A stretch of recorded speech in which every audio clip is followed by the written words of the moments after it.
This is the Strange and Mysterious World podcast, in conjunction with Elucis TV. These are your hosts, Lee Stridham and William Collinson. Welcome to Strange and Mysterious World, Season 5, Episode 12. Tonight's guest, we welcome back Kiara Windrider. He actually is a psychotherapist. He is an author, actually. He also appears in William's latest documentary release, with The End of the World. And he is a spiritual explorer and science researcher. So yeah, it's going to be cool to have him back on again. As always, Great. Very knowledgeable. Yeah, so Yeah. we're going to have a, And- yeah.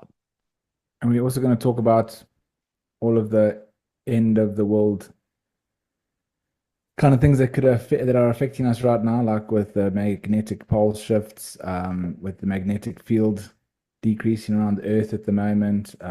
What is the pole reversal versus a magnetic pole shift? So there's all these different things that he's been researching for a long time, and that's why I had him in the documentary to discuss like all of these things that can affect us very much potentially right now. Wow. Actually, Well, because the sun is starting to flare up quite a lot. Did you see the stuff that's happening from AI Atlas? No, what happened? Apparently, according to I was watching a little bit of YouTube podcast videos today. There's fireballs coming from it. It's left us. It's already, I think, at Saturn or somewhere. But from when it passed us, there's actually fireballs entering the Earth, and there's already, I think, a couple have gone over What? Amsterdam. Yeah, a couple have gone over Amsterdam. Some are in Canada. Some have gone to various places on Earth. And I'm thinking, I don't know if these things are fireballs, dude.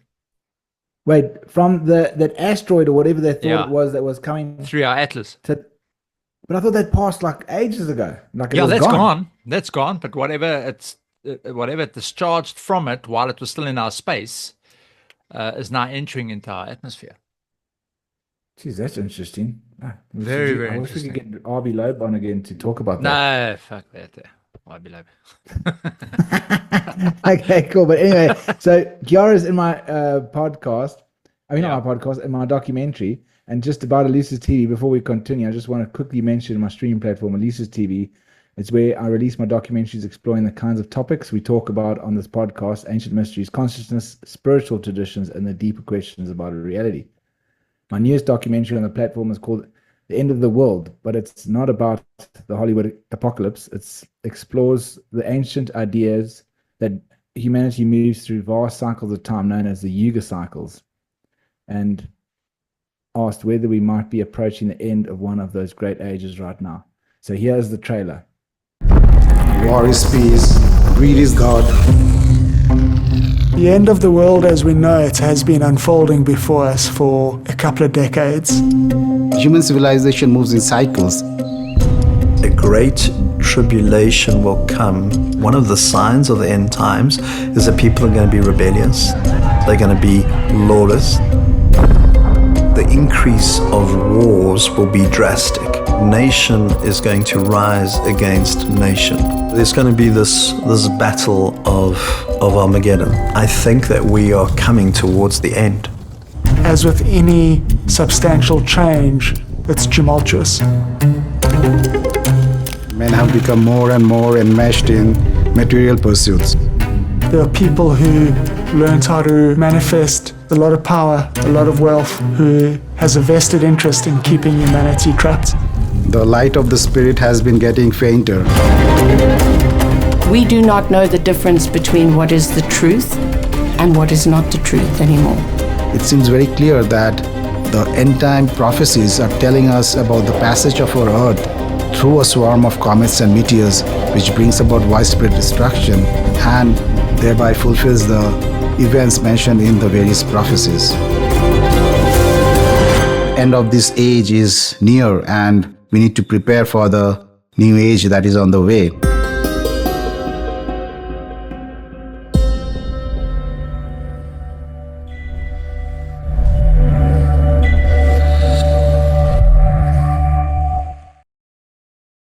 all right, awesome. Okay, then obviously We got to change things up a little bit. We got a message from one of our viewers, and having a look at our views that we got from remote viewing, we got to actually start putting a little bit more emphasis and some time into remote viewing and doing some remote viewing things for you guys in South Africa.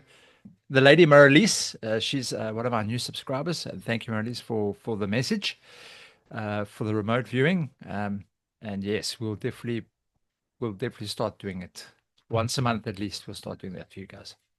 But I think, you know what, if you guys want to comment on a mystery target, if you guys want to me and Lee to remote view something like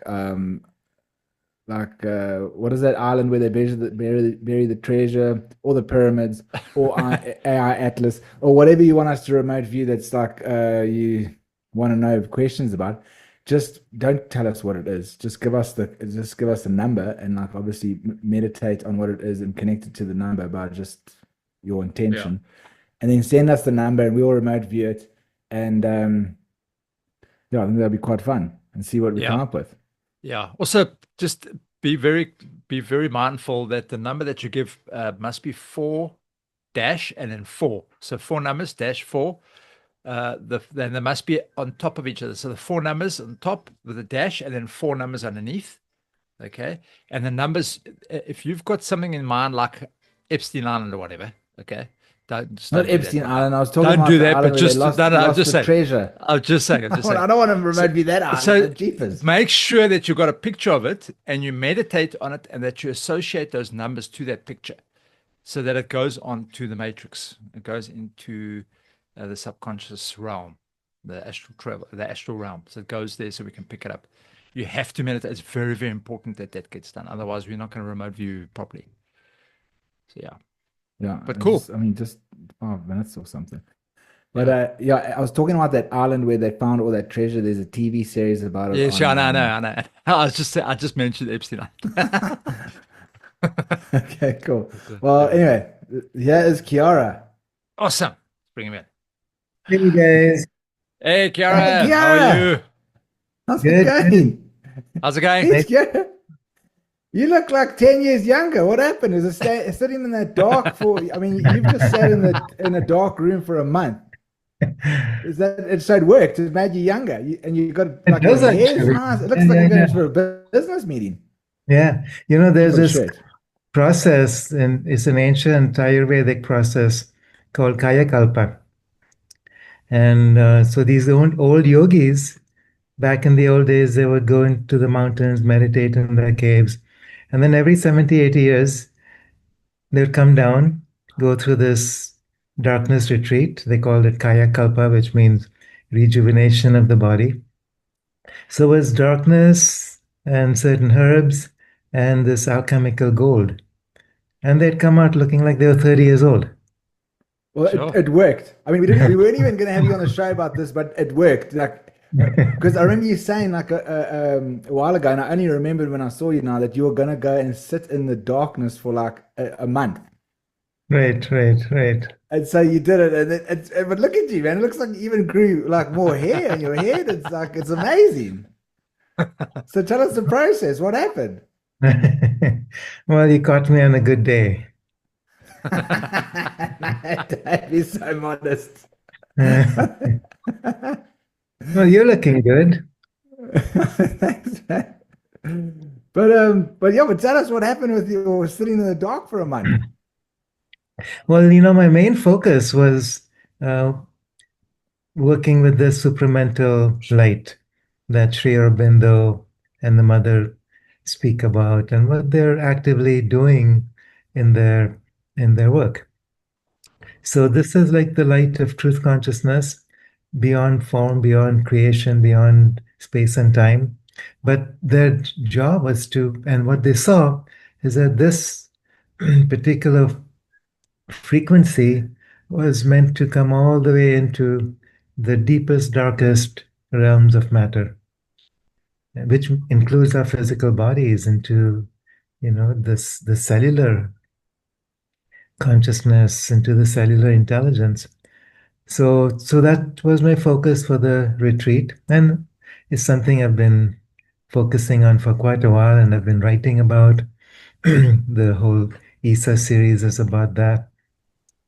But I was receiving this particular architecture for how this works. So it's like, there's centers which are newly emerging for us now, which are part of the structure of the Homo Luminous, the next species. What I centers? was, I was getting, exactly what these are, where they are, how they can link with each other. And so during the darkness retreat, that's what I was doing, just focusing on these, linking them together, anchoring them into my body, into matter, into the earth. And so that was quite intense. Wait, And, so like, how did it come to you initially? Like in your dreams, or like in your meditations, or what? well, I think it kind of came gradually, but a lot of it was during the writing of the books. So the last book, Cosmoluminous, I was getting all this information about the new species, what that means for humanity, for evolution itself, and the genetic structures of this new species. And part of the genetics structure is an architecture. And this architecture has to do with new energy pathways, which are different from the chakras, different from even the navis, which the Incas work with. Hang on, let me turn this notification sound off. It'll drive us crazy. Okay, I didn't hear anything. Did you hear anything, Lee? Mm. And I can cough. Oh, you didn't hear it? No, I can hear you. Can you hear me clearing my throat? Yeah. Okay. Kidding So you, now, we couldn't hear so the luminous species you're talking about, the Homo luminous, are you talking about, is it the human being that's changing and adapting to become the new species, or is there a separate, entire different species coming? That's a good question. I think it's both. So I think it's a transition which ultimately over the generations will become a new species. So as different from our current species in its capabilities, in its consciousness, as we are from apes. But, in our lifetimes, we can still prepare ourselves and experience some of the genetic changes, and then we become the precursors for the next generation and the next gen. So my sense is that within 2 or 3 generations, and not everyone will make it. I think a few people who are who have chosen to um, step into this evolutionary stream will experience the changes in their bodies. And there's going to be a lot of people that are unable to move through it and will leave their bodies. But is And this like us going into the new Yuga cycle? I think so. I think it's very much related to that. So when Bibu talks about coming out of the Kali Yuga is the density. And now as we go through the Dwapara Yuga, this is about the flow of energy. So it's not so much inertia. And simultaneously go through the Treta Yuga, which is about consciousness, and then Sat Yuga, which is about becoming the light. All that is simultaneous now. So unlike the Kali Yuga, my sense is that now we're entering into simultaneous timelines. And some people who are ready for this will move through very quickly. Those who are not ready will probably leave their bodies, continue their evolution elsewhere, come back when the time is right, enter into bodies that are capable of holding this frequency. And so we all make it through in our own time. But now is the time for Mother Earth to make it together with humanity, together with pretty much every species that's inhabiting the Earth. Okay. So this war, I mean, we could talk about what's going on the planet right now. Yeah, I had it. Is it the end of the world as we know it? Is it the end of the world as we know it? Yeah, that documentary is so precocious. I think it's really referring to these times. And just 2 weeks ago, with the launch of this stupid war, but it's an evolutionary timeline that we've created that will have to lead to some catastrophic collapses economically, maybe politically, maybe in terms of human life. And then as we go through it, new timelines emerge. But we are out of the Kali Yuga, which means that things don't have to take so long to move through, to transform. Things happen quicker and quicker. And as the supramental force comes in, this is a unifying force. So it means that as things surface from the deep unconscious, it can be integrated more easily. But it's necessary to go into that deep inconscient, is the word that Mother and Sri Aurobindo used. And the inconscient is where truth consciousness has never been allowed to enter yet. So as this happens, matter itself goes through consciousness change. In other words, there's a consciousness within matter, which we don't often recognize, which starts to awaken. Our bodies begin to become more conscious, not just the mind, not just our emotional identity, but our bodies become more conscious, more aware, more capable of holding a certain frequency of light, to open to these abilities that were quite common with the yogis, but we've lost touch with. And then it becomes a collective journey. That's what we're waiting for. Okay. That's what this Homo Luminous is about, a new species of humanity that is awake to itself.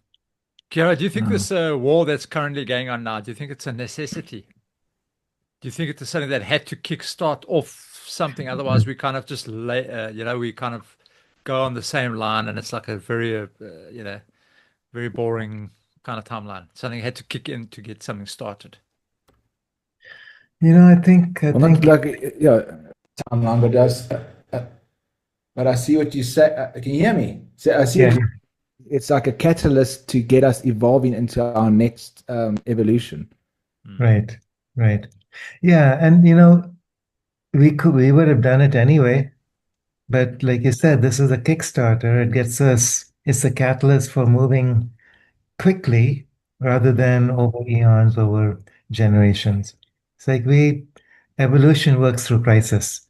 And we are creating this crisis because it's this evolutionary force pressing in and pushing us forward and bringing all this crap to the surface so that it can be dealt with, and we eventually move through it.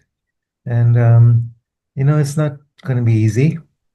I think if we go through, especially with what's already happening with the oil prices are going to go up.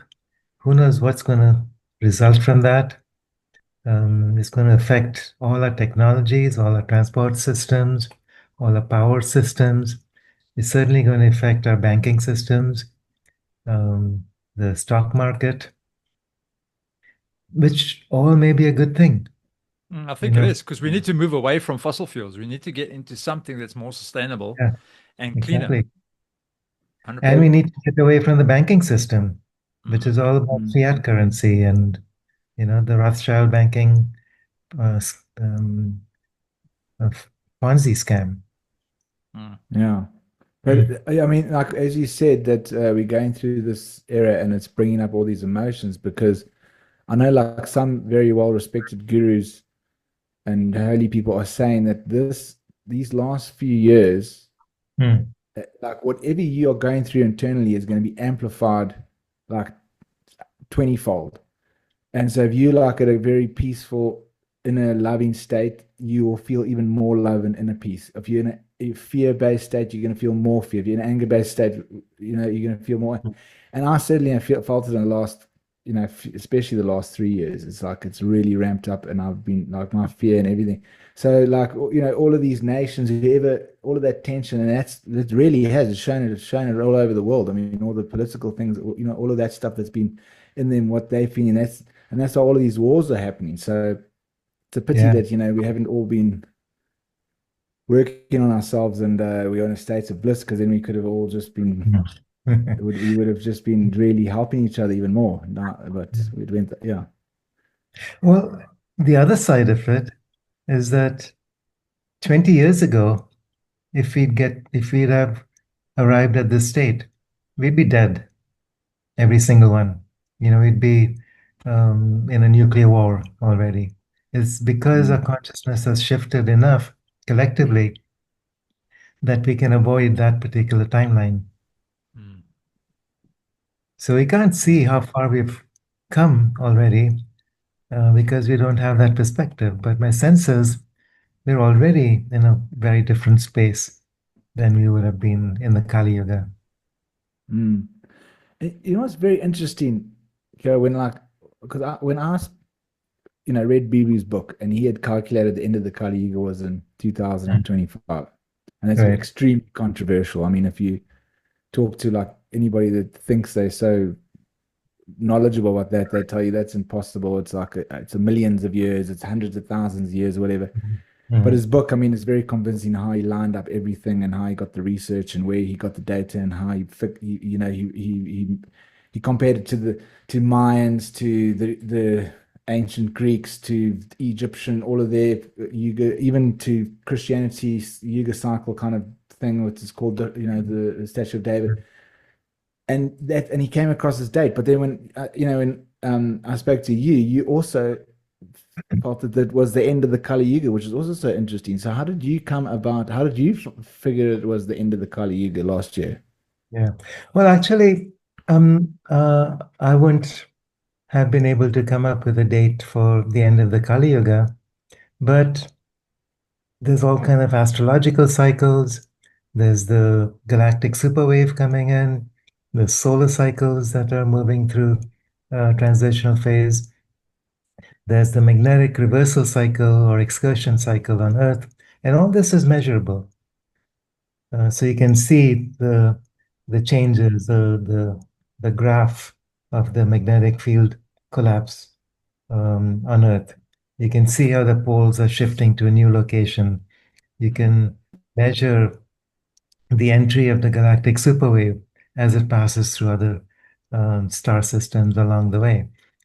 So there's a lot of cycles that are ending and beginning independent of the Kali Yuga, the astrological ages, moving from the Piscean age to the Aquarian age, by observing the precession of the equinoxes, looking at the orbit of our sun around its twin sun, which some people like Walter Crittenden would say is Sirius.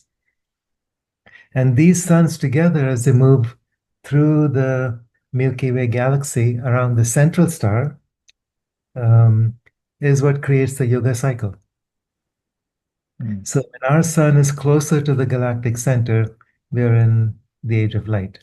When our sun is further from the galactic center in its orbit around Sirius, we are in the age of darkness. And so this movement of light and darkness is cyclical, and it's progressive. And it's actually a spiral, because we're evolving as a galactic consciousness at the same time as we're moving through the Yuga cycle. So this is a study I've been doing for so long. It's like my entire life. And like looking at all the different calendar systems and cyclical systems, galactic, universal, solar, planetary, human consciousness, different ages. So seeing how the Greek ages and the astrological ages, the Yuga cycles and the precessional cycles, they do correlate. So from that perspective, I would say that, yeah, it feels accurate that the Kali Yuga would end now.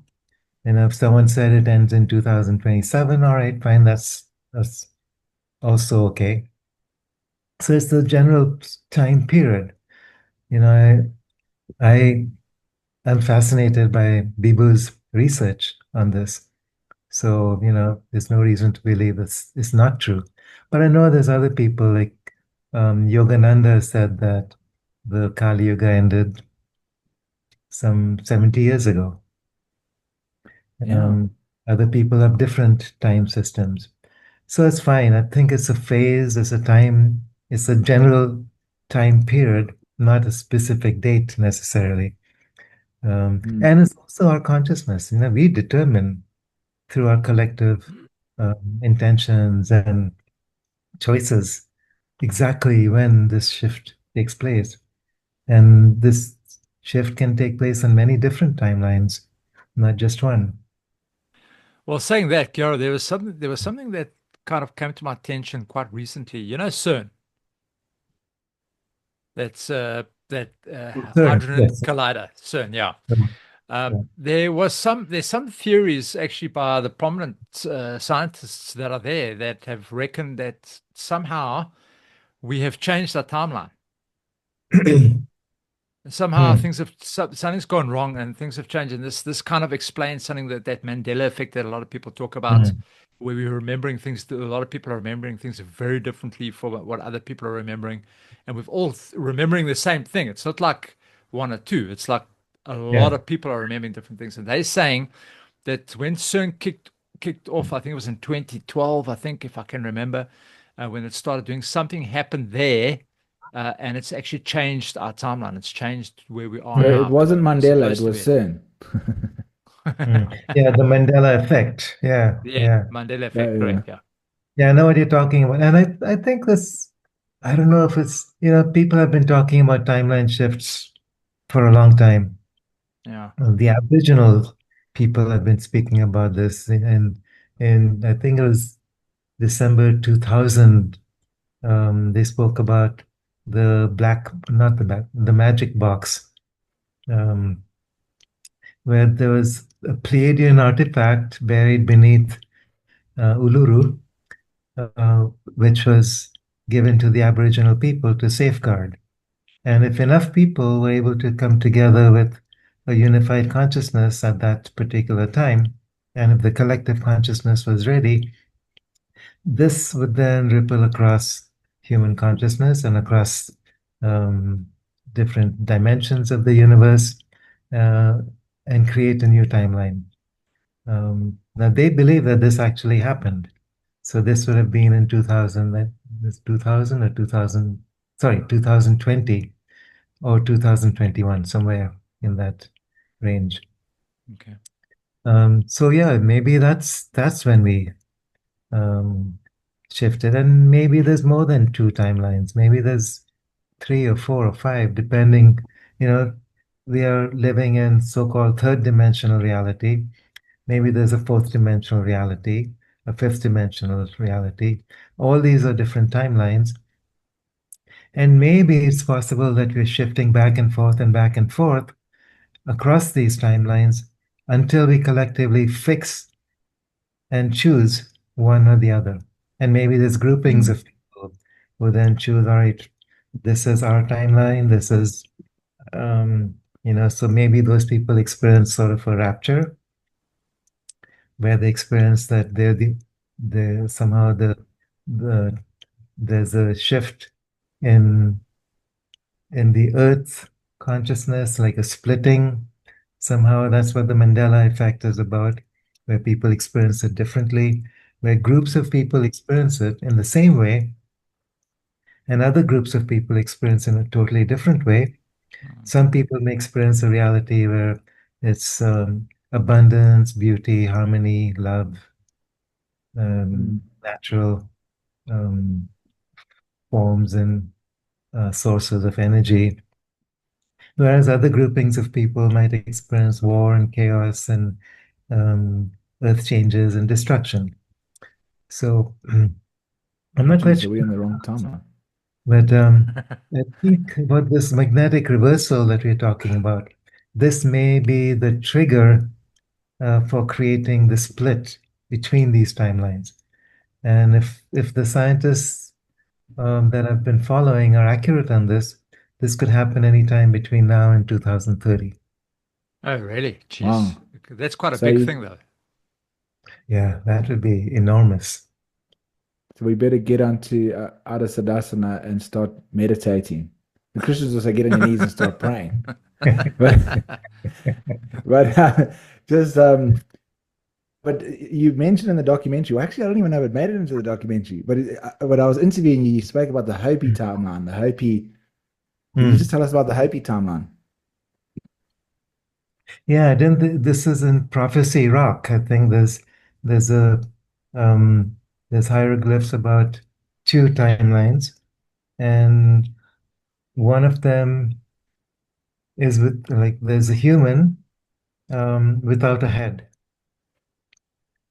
And another timeline is a normal human. I don't remember exactly, but I think what it indicates is, if we follow our hearts, we open to a different.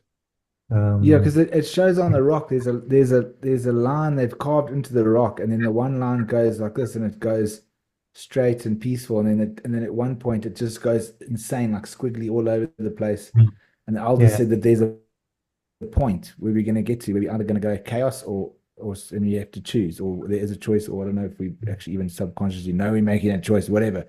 But I do feel like, I mean, with the whole information area here, the spirituality has increased so much. I mean, there was like a huge surge there when Blavatsky and the Golden Dawn and when the Rosicrucians first, the neo Rosicrucians with Amwalk, and all of that, there was that one point, I can't remember what it was, in the 1600s or whatever, there seemed like there was a huge, and with spirit, not spirituality, but where they did where they were doing seances and stuff like that. And then it seemed to go dormant, and then now it seems like there's a huge revival. I mean, we all, or maybe it's just because that's what I see on my I think my algorithm. what they called seances in those days is now called channeling. Yeah. Right. And now it's not even called channeling anymore. It's just like higher dimensional awareness. So it's becoming more and more normal. Yeah, it's evolving. Yeah, it's evolving. So just another thing about timeline shifts is that, I mean, I just did Iboga recently, and there was this one lady.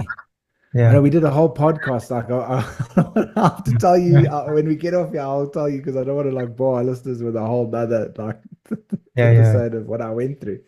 But there was a lady that she did a Iboga, and she said when she came home, everybody in her life was different. Like she said that the people were different, like completely, like her brother was another person for the good, like a better person.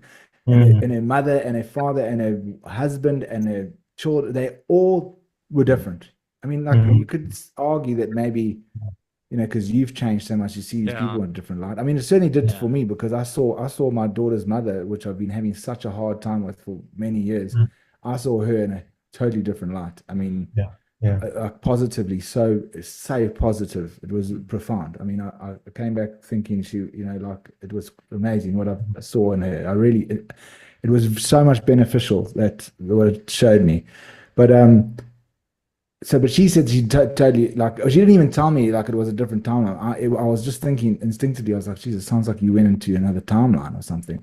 And it's funny because like I just started microdosing on Iboga now again. And I promise you, as soon as I started microdosing, like things started happening, like good things. And I was sitting in my car and I was driving, and like so many good things had happened in a row. Like I got this amazing job, like like everything in my life was just going perfectly and seemed like they were fitting in, and there was like all these different synchronicities that were happening.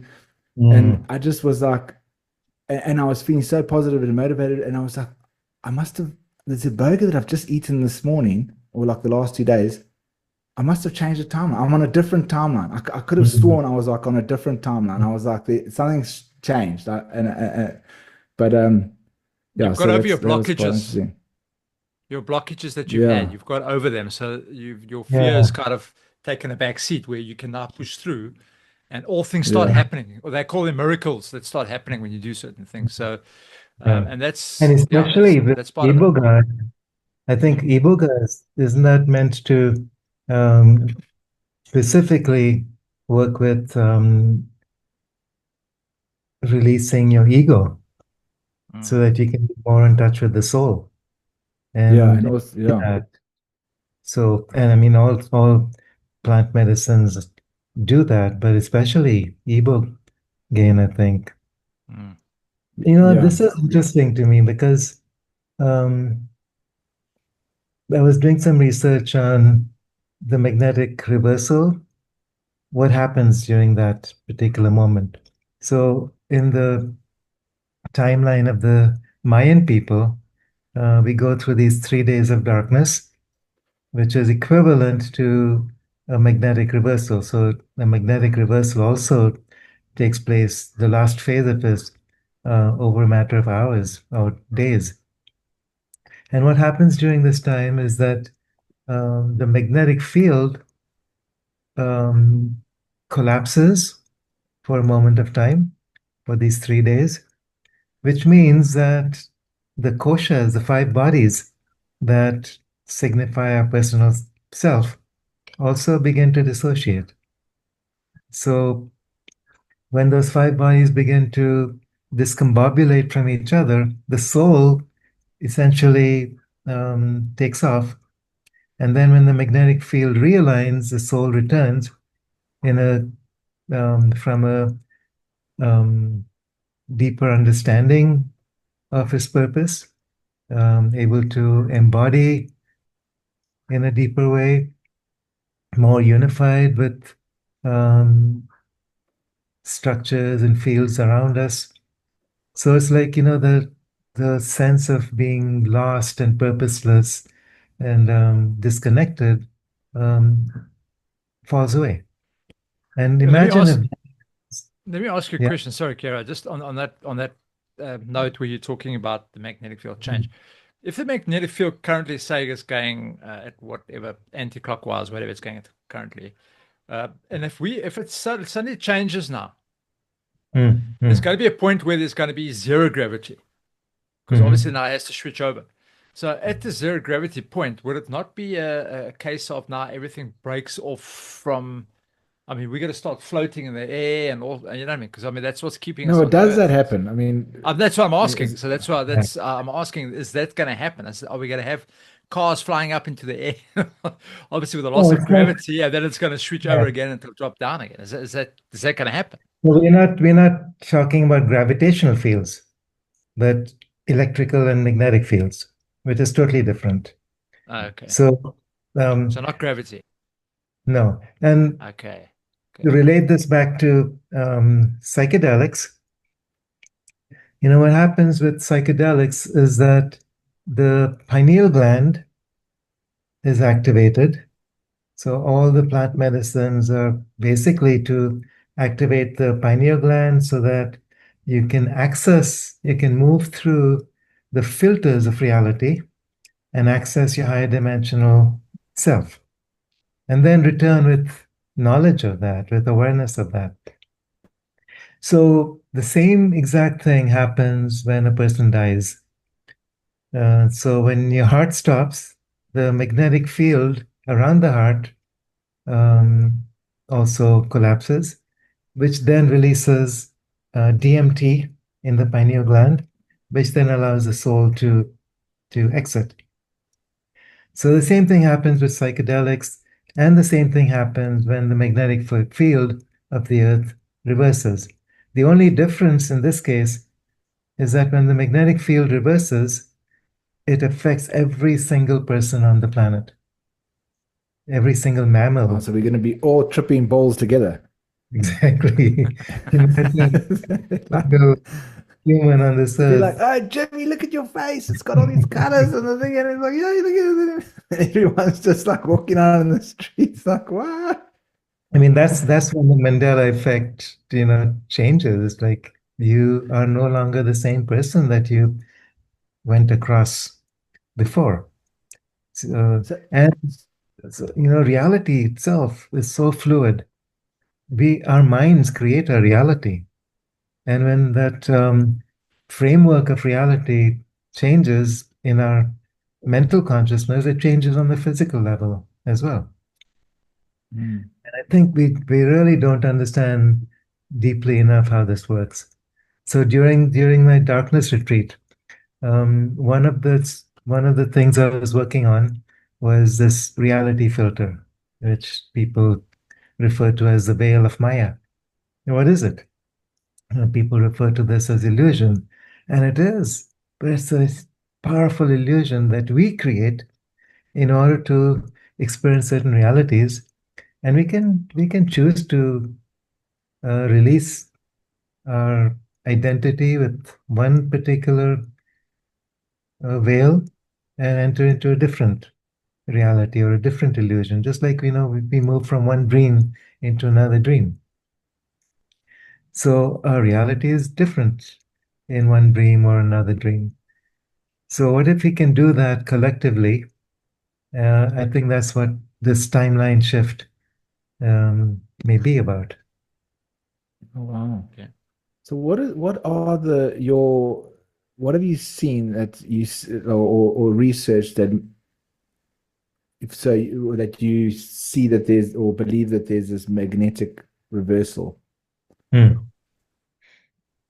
what are the signs or the science or whatever the evidence that you've been coming across that shows that's happening? And when is it going to happen? Yeah, Between now and 2030. Yeah. So, well, okay. So what's the signs? So if you correlate the magnetic excursion or reversal on the Earth with solar cycles, which are in turn linked with galactic cycles. So there's a galactic superwave that moves through our solar system every 12,000 years. There's the solar cycle that also works on the same 12,000-year periodicity. And then you have the magnetic excursion cycle, which is also 12,000 years.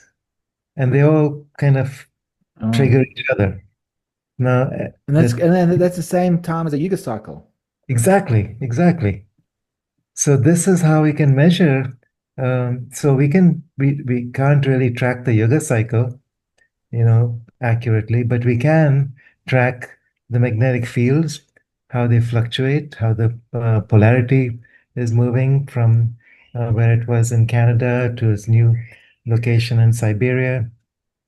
We can track the intensity of the magnetic field and kind of graph where the 0 point might be. So based on this, I'm not saying it's going to be necessarily an exact time, but this period, maybe 5-6 years, where we can say, all right, get ready. The 3 days of darkness are coming. Wow. And in fact, when I was visiting Guatemala, I met this Mayan daykeeper, Don Alejandro Cirillo. And this was just before all the events of 2012. And everyone is talking about the Mayan calendar and what that means and the end of the world or whatever. And so I was asking him, what is this end of the Mayan calendar about?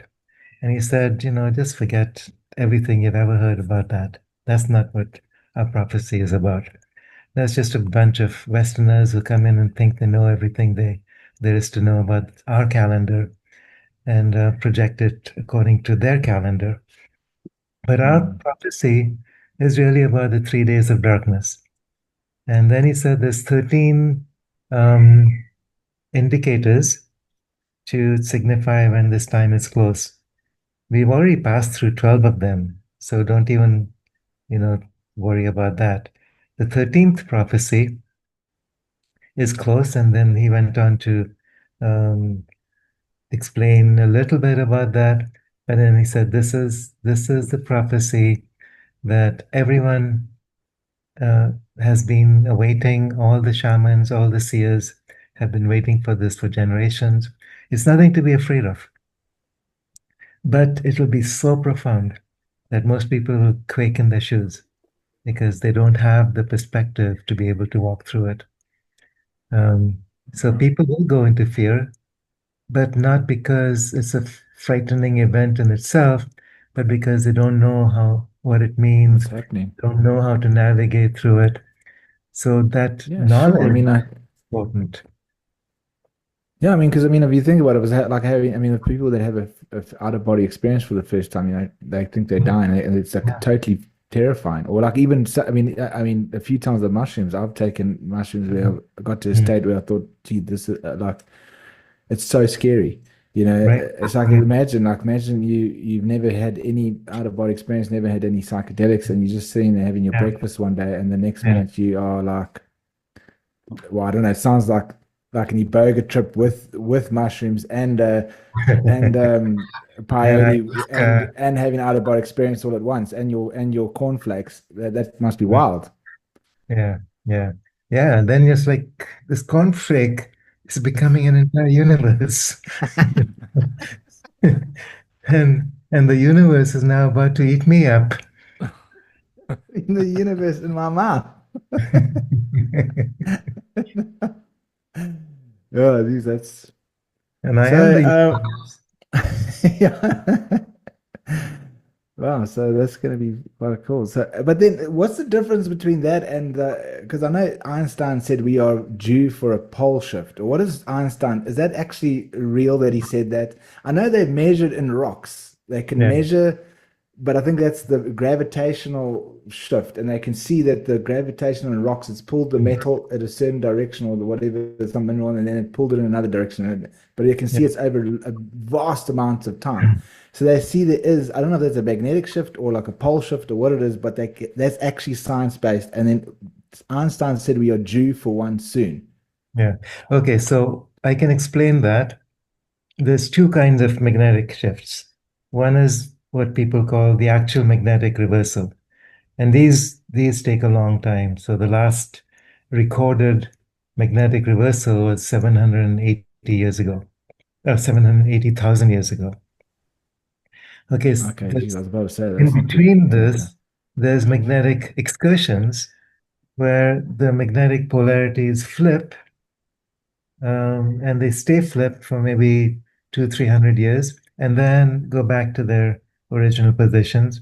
So in the geological record, it may not be noticed because the geological record deals with, huge strata of rocks and information. And what you're talking about is these magnetites, which, so when magnetic polarity is reversed, often it goes with volcanic activity.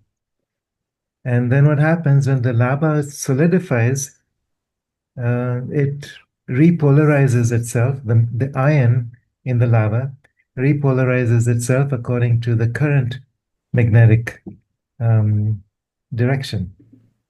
So you might have, magnetic north-south going in this direction, and then the layer immediately on top of that is in this opposite direction. And you can tell from dating that this is a very short time in between. So that's why they can say that the actual magnetic excursion in this case the flip happens very quickly. The magnetic polarities flip within a matter of days, weeks, or as they say, 3 days of darkness. So that's one indicator for how these magnetic field flips take place. Now imagine that these things are all connected. So the galactic superwave is coming in. We go through this solar microcosm, solar micronova. Then we go through a magnetic field reversal. So every 12,000 years, so, astrologically, it would be the shift from the age of Aquarius, the age of Pisces to the age of Aquarius. And then on the other side, the age of Virgo, Leo to Virgo. In the Yuga cycle, it would be the movement from Kali Yuga to Dwapara Yuga, and then on the other side, Dwapara Yuga into Kali Yuga. So that's 12,000 years apart in each direction. So this 12,000 year period is somehow crucial. The biggest shifts happen, like in the Yuga cycle, the biggest shifts happen during these two phases. So where we are currently is a 1 in 12,000 year episode. So, if we talk about this window being like 5 or 10 years, that's a very small window for a huge event. And I think it's already started. So in my book, Almira, I talk about 13 different stages that we can actually identify this transition and what that looks like. And when you notice the first of these, oh, I just realized that may be exactly what the Mayan daykeeper was saying. He said there's 13 prophecies. And so this is what Mira was talking about, there's 13 stages. And the last of these would be the actual 3 days of darkness, the reversal, the reconnection with the collective soul, so that we can shift into a different timeline. And the other thing is that if we can make this shift vibrationally, it's also a dimensional shift, which means that rather than having to go through a catastrophic scenario, as in older cycles, like 12,000 years ago, in the last cycle, it was a massive extinction level event. And we don't have to go through that if we have managed to make a dimensional shift. And that's my hope right now, that as the supramental light begins to enter into the material body of the earth, that it makes things a lot easier and smoother. Okay. Cool. And it's happening soon, eh? Yeah, a couple of years to go. Yeah. Be prepared. Be prepared. And I wouldn't be praying, because you've actually got to start working on yourself. Praying doesn't help you. You've got to work on yourself. That's why I said you got to get an praying is artist allowing to somebody and else start meditating. Yeah. Yeah, Somebody else is yeah. you ask somebody else to help you. You need to help yourself. Right. Yeah. Well, maybe you could say that your prayer is your connection with your higher self. Yeah, 100%. Yeah. So, Kiara, sorry, I'm going straight back to the conversation, straight back to the beginning. But in you said in this darkness, are you sitting there? You sat there for how many days in the dark? I did this for a month, like a moon cycle. A month. Yeah. A moon cycle. Okay, so just completely blocked out curtains, doors. Was there somebody like feeding you food under the door, or what? I mean, like, did you black out the kitchen, like the whole? I had heavy curtains all the way. So, like trying to put masking tape through in all the cracks that were not covered by the curtains. So I could still, tell the difference between day and night. It was impossible to But I mean, how did you have prepare food for like every day? Yeah. So what I've done is I bought a whole bunch of herbs and made these little herb balls with maybe 20 different herbs mixed together, including this gold bhasma, which is the alchemical gold that the Ayurveda people use. And that was my meal, the major meal for the day. Oh, wow.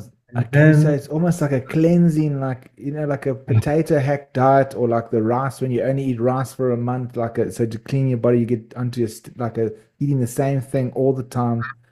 Okay, Mhm. great. Okay, and then what's next?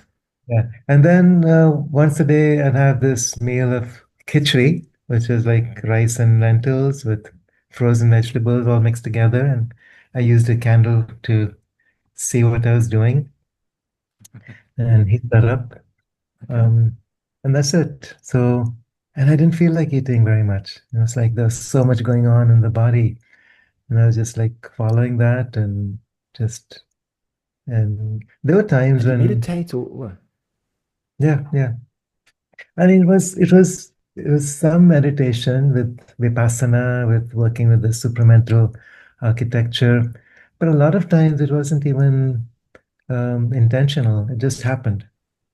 So I'd be in the darkness, I'd be in the space, I'd be with that intention, and the body was going through shifts and changes, releases, emotional clearing, um, a lot of inspiration, a lot of awareness of what's going on and where we are going collectively. I knew exactly what's like. This was also the time when Trump was invading Venezuela and abducting Maduro, talking about Greenland, talking about invading Iran.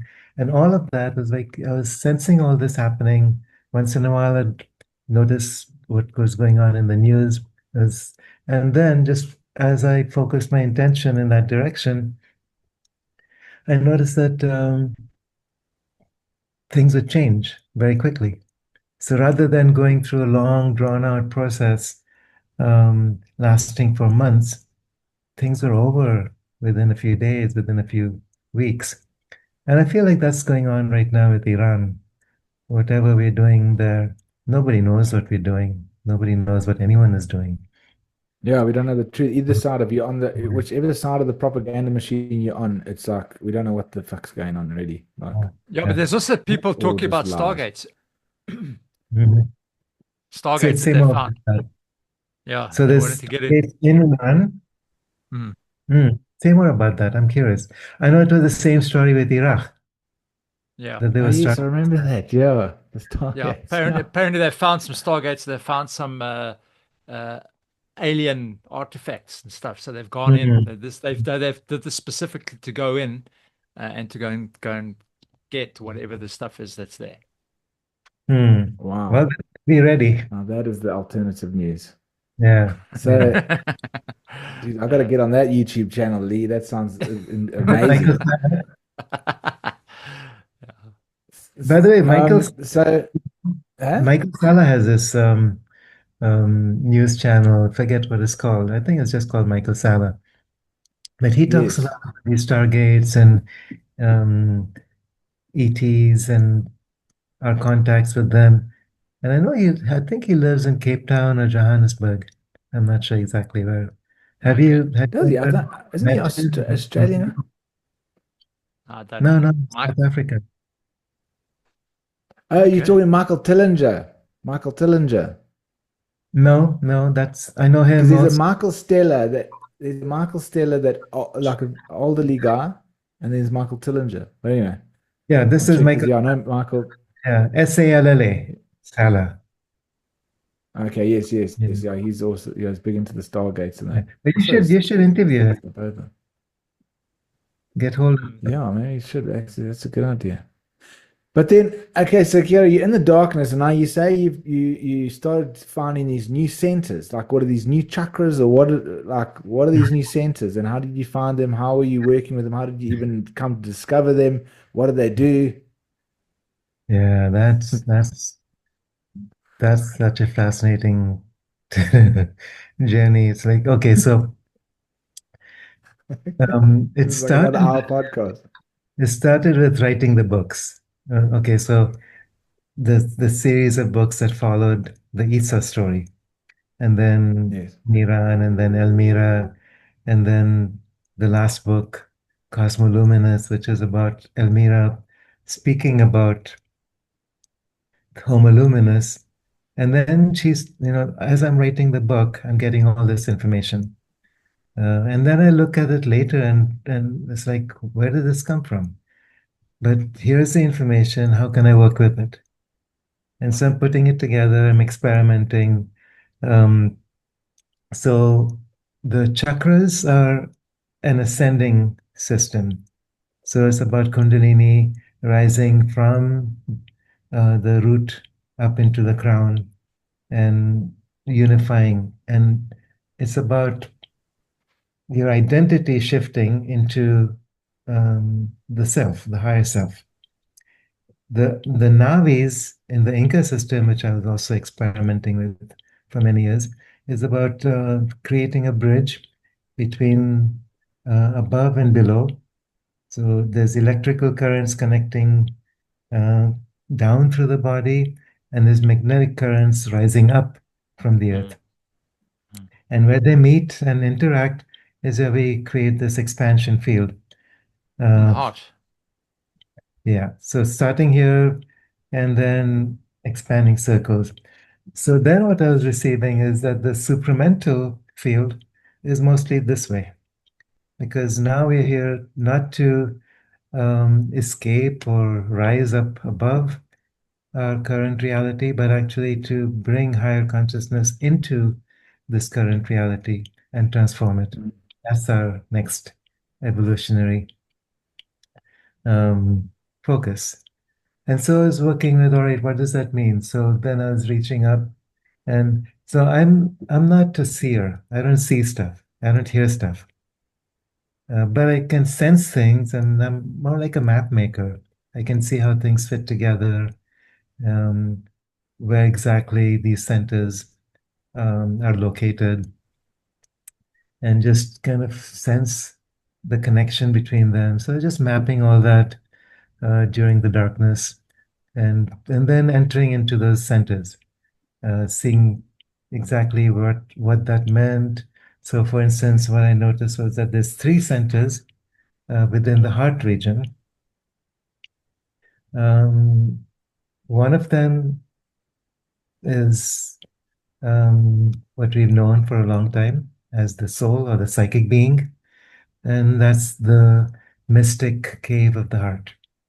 It's located, so it's like, imagine yourself going deep, deep, deep inside that cave, and that's where you experience the psychic being. Another center is towards the back, and this is the location, or the physical location, with the elemental being, which is the Devic aspect of us. So we're connected with the earth, just like every tree, every animal has its deva or spirit. So do we as humans. This is the entry point into cellular consciousness. So I began to communicate with that. And then the new organ, which I was experiencing here in the front of the heart, which is part of the supramental architecture. And this was like a really powerful geometry, a structure that had a very strong vibration and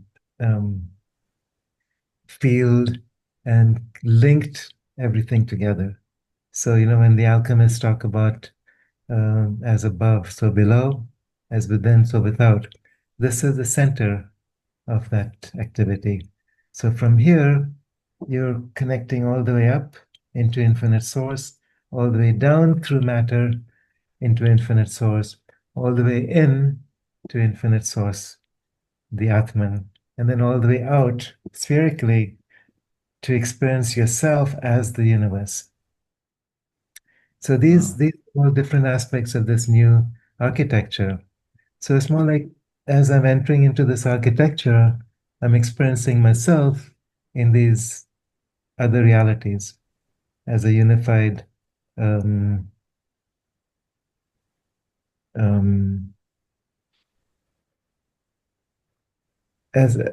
basically as Homo Luminous. So what I'm realizing is that this is the structure of Homo Luminous.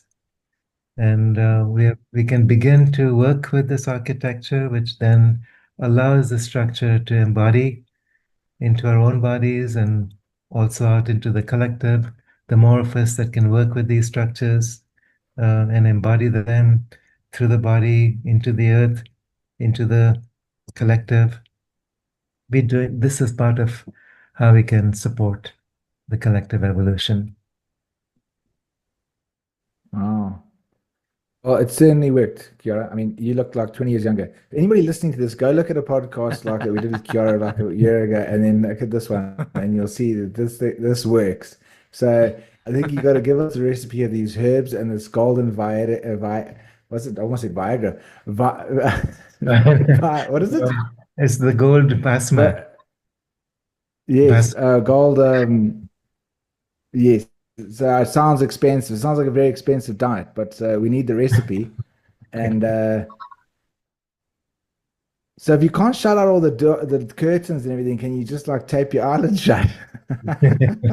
Well, actually, what I've been doing with people is to go through this architecture. So I'm holding this architecture in my body, working one center at a time, and then just doing a meditation with people individually or as a group, and just calling in that architecture for all of us. And it really makes, it just becomes a transmission. And you don't have to be physically in the same space for people to experience that and then make that part of their own meditation. So yeah, we could do that together sometime. Yeah, definitely. How long would that take? Okay, cool. Maybe about an hour to go through all of it. Okay, yeah. We can do that on a live podcast. Okay, cool. Get people to join us. People can join in. Yeah, that'd be good. That'd be great. We just got to work out how to do the live one. But yeah, cool.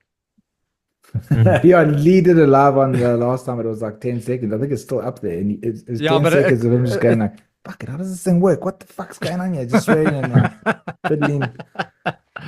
Yeah. And it's actually on our channel somewhere. It's like technology. It's like I feel like such a dinosaur with it sometimes. Yeah, sometimes. It's like I used to do this. I was doing weekly meditation, sometimes 3 times a week, and doing this in combination of Zoom and YouTube, and I had people join in live, and quite a number of people. And then it's like I stopped doing it. And once I stopped doing it for long enough, it's like I can't even remember how I ever did it. Yeah. It's like I don't remember it does work like that. Yeah. But geez, your channel was quite impressive. I mean, you said you had like 60,000 followers or viewers, and then you just shut it all down. Or I know you talked about some naughty things and they canceled you. Yeah. You spoke about that whole big flu was happening. Right. I interviewed Christiane Northrup and a couple other people who are, very knowledgeable about the jab. Let's not go there. Get cancelled. Yeah. They banned one of our previous podcasts, which was that one with who was that guy? He actually ended up going Danny Jones as well, where we were talking about Bart Sobral. Bart Sobral, yes. Yeah. We had him on and he started talking. We actually got banned. With that episode got taken off. Yeah. I know, and our channel's never been the same since. Yeah. Okay, cool, Kiara. Well, amazing having you on. Thanks, man. Yeah, thanks, guys. This is always fun. Kiara. Always fun. Yeah. Yeah, lekker, man. Until next time, let me know when it's good for you, and we'll do it again. Yeah, awesome. Okay, cool. I'm gonna do a sun. I'm gonna go in the sun for 30 days. See what happens in the light. Cool, Kiara. Okay, cheers, Kiara. Thanks, man. All right. Blessings. Yeah, guys, girls, again, thank you for listening to the episode with Kiara. Very, very interesting. Time's coming up. I think we definitely need to keep an eye out for all of that. And just be ready.